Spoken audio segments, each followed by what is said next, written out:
विभा जो अपनी माँ कांता के साथ रहा करती थी, वो काफी सुंदर थी, पर कहते हैं ना कि पांचों उंगलियां बराबर नहीं होती। ठीक उसी तरह से विभा में भी एक कमी थी कि वो मलाई चाप बहुत ज्यादा खाती थी। ऐसे ही एक दिन विभा, ओ विभा। हाँ माँ, आपने मुझे बुलाया? हाँ, मैंने तुझे बुलाया है। मैं बाहर जा रही थी तो सोचा तुझसे पूछ लूं कि कहीं तुझे बाहर से कुछ चाहिए तो नहीं ना। अब वो माँ, वैसे मुझे कुछ चाहिए तो नहीं था, पर आप जब मुझसे पूछ ही रही हैं, तो आप मेरे लिए ना बाहर से मलाई चाप लेते आना। फिर से मलाई चाप? अरे 2 दिन पहले ही तो तूने मलाई चाप खाई थी।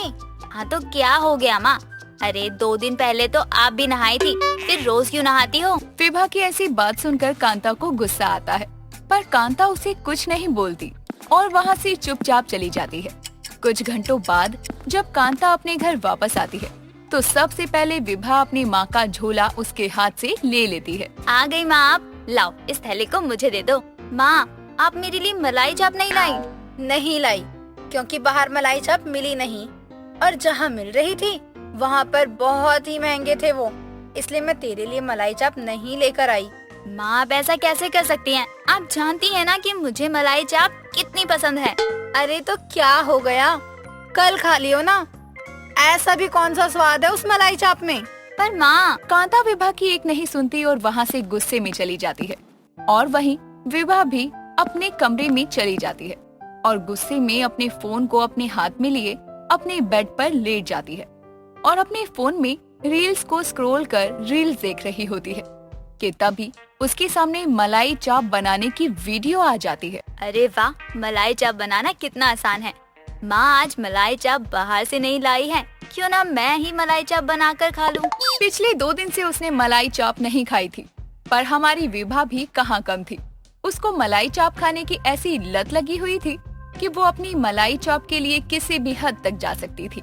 इसीलिए अब वो आओ देखती है ना ताओ और सीधा अपने पर्स से पैसे निकालती है और बाहर मार्केट जाकर एक शॉप पे जाती है और वहाँ से चाप और मलाई लेकर घर आती है। विभा अपनी रसोई घर में खाना बना रही थी कि तभी वहाँ पर कांता आ जाती है और विभा को इस तरह रसोई घर में खाना बनाते देखकर कांता भी हैरान रह जाती है। ये मैं क्या देख रही हूँ?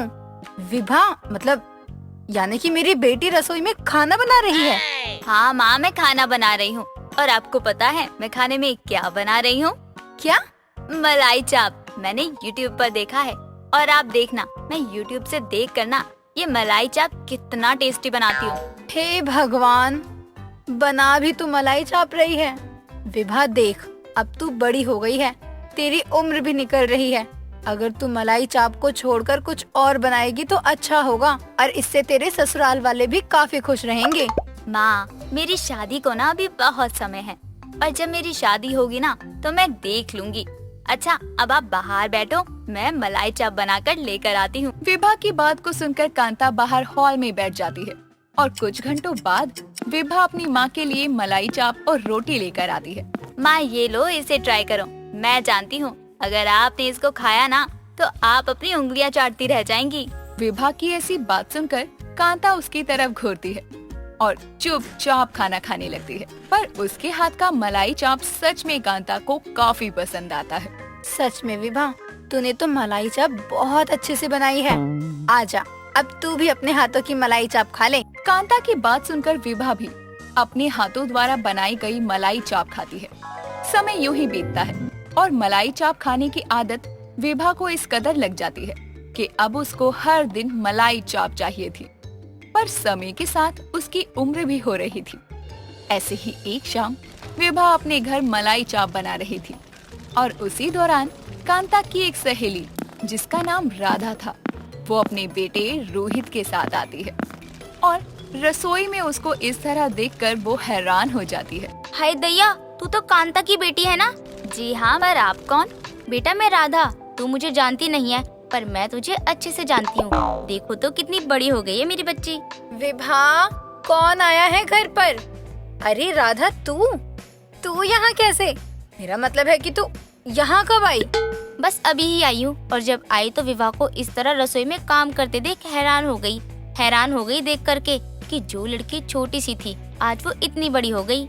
हैरान तो मैं भी हो गई हूँ रोहित को देखकर।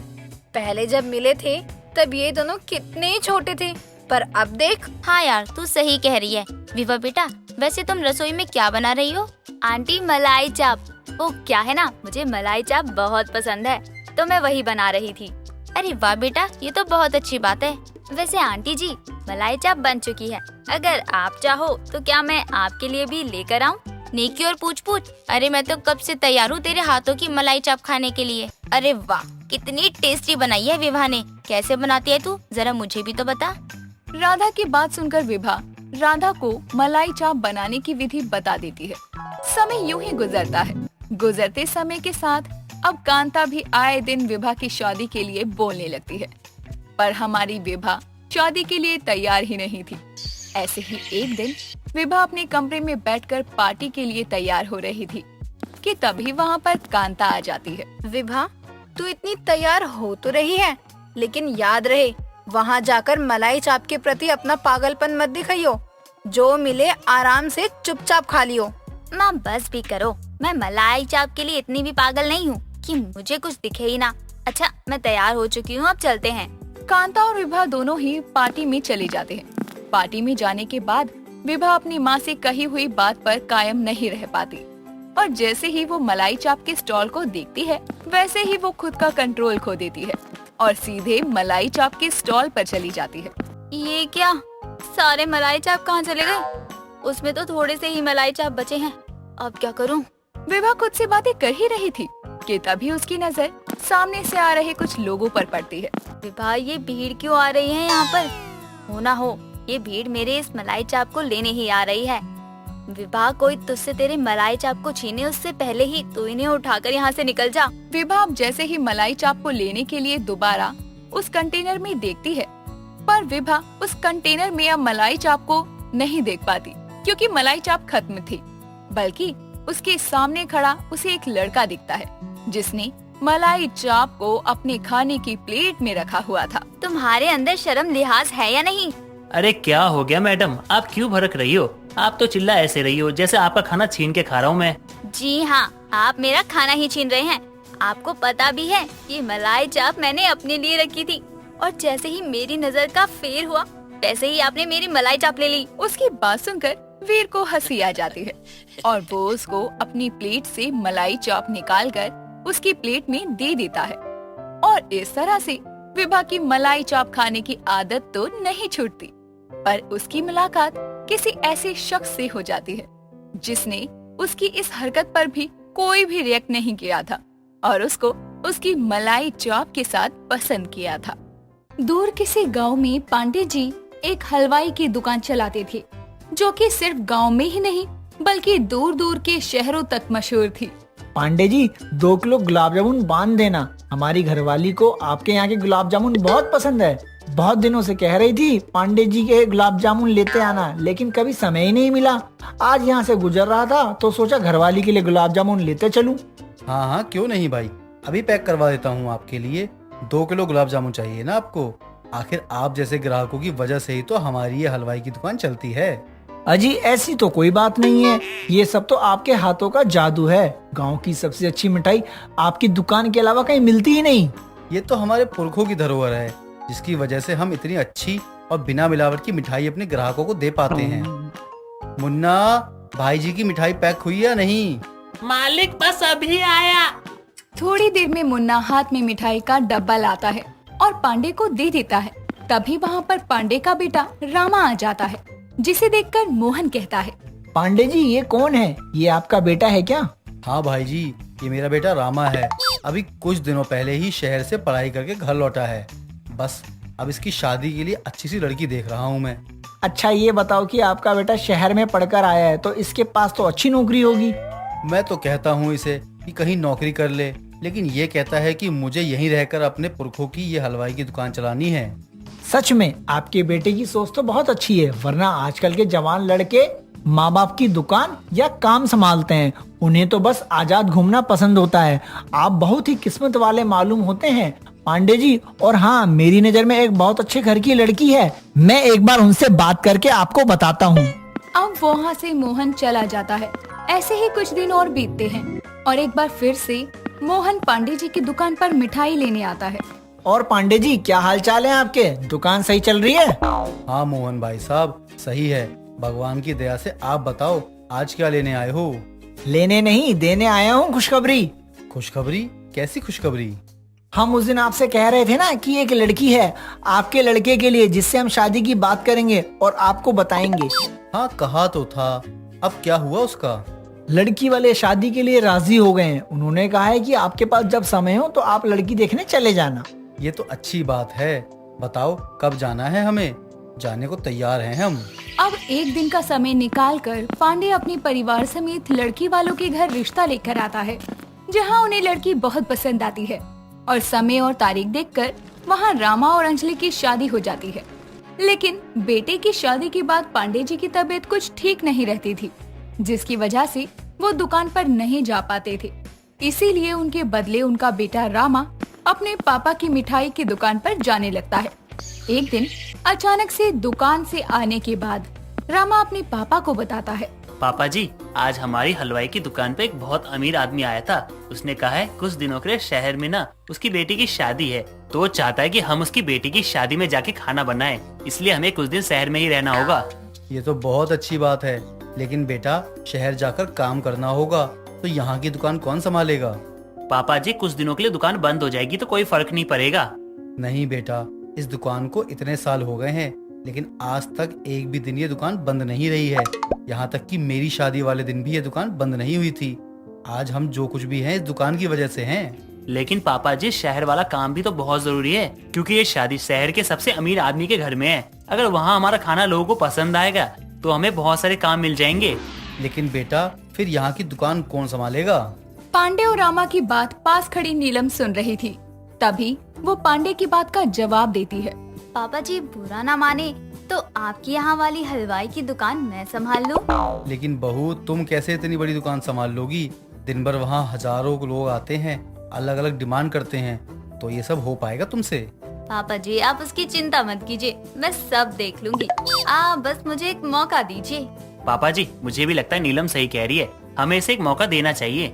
ठीक है बेटा, अगर तुम दोनों को लगता है कि यही सही रहेगा तो ठीक है, मुझे इससे कोई दिक्कत नहीं है। पांडे अपनी बहू को हलवाई की दुकान पर काम करने की मंजूरी दे देता है, जिसके बाद वो अगले ही दिन से दुकान जाना शुरू कर देती है और कुछ दिनों तक हलवाई की दुकान चलाने, हिसाब किताब जैसे सब चीजें सीखती है। कुछ दिनों के बाद जब रामा शहर चला जाता है तो शादी में कैंटीन का काम संभालने के लिए तो उसके पीछे से नीलम दुकान को संभालती है। यार आज तो यहाँ बहुत भीड़ है, लगता है आज अच्छा खासा काम होने वाला है। मुझे सच में नहीं पता गांव में पापा जी की इस हलवाई की दुकान की मिठाइयाँ इतनी फेमस है। अब वहाँ धीरे धीरे काफी सारे लोग आ रहे थे, क्योंकि इस दुकान की मिठाई बहुत अच्छी और सस्ती थी। नीलम को ये मालूम हो गया था कि लोगों को यहाँ की मिठाई पसंद है, तो वो कितने की भी मिठाइयाँ बेचे हर कोई खरीद लेगा। अगले ही दिन वो अपनी मिठाइयों के दाम बढ़ा देती है, लेकिन फिर भी लोग वहाँ से मिठाइयाँ खरीदते थे और देखते ही देखते हर घंटे में ढेरों मिठाई खत्म होती जा रही थी। जिसके बाद वो सोचती है, क्या बात है, यहाँ के लोग इस मिठाई को खाने के लिए इतने बेताब है कि 2 गुने रेट में भी इसे खरीदने को तैयार है। अब मजा आएगा। ये मिठाई बेचकर मैं इन पैसों में से कुछ पैसे बचा कर ना अपने लिए और जेवर बनवा लूंगी, और इतनी कमाई देखकर पापा जी और रामा जी भी ना मुझसे खुश हो जाएंगे। अब नीलम के मन में पैसों का लालच इतना बढ़ गया था कि उसने अपनी मिठाइयों में मिलावट करनी भी शुरू कर दी थी, ताकि कम सामग्री में ही वो मिलावट करके ज्यादा मुनाफा कमा सके। जिसकी वजह से जो लोग पांडे मिठाई खाना पसंद करते थे, वही अब मिठाई वहाँ से लेते तक नहीं थे।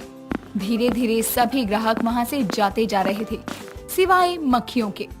और नीलम के अलावा उस दुकान पर अब कोई नहीं बचा था। एक दिन मुन्ना पांडे के घर जाता है। क्या बात है मुन्ना, बड़े दिनों बाद घर आए हो? लगता है दुकान से समय नहीं मिल पा रहा है। बहू ने अच्छे से दुकान संभाली है ना, इसलिए। माफ कीजिए मालिक, लेकिन हम ये नौकरी नहीं कर सकते।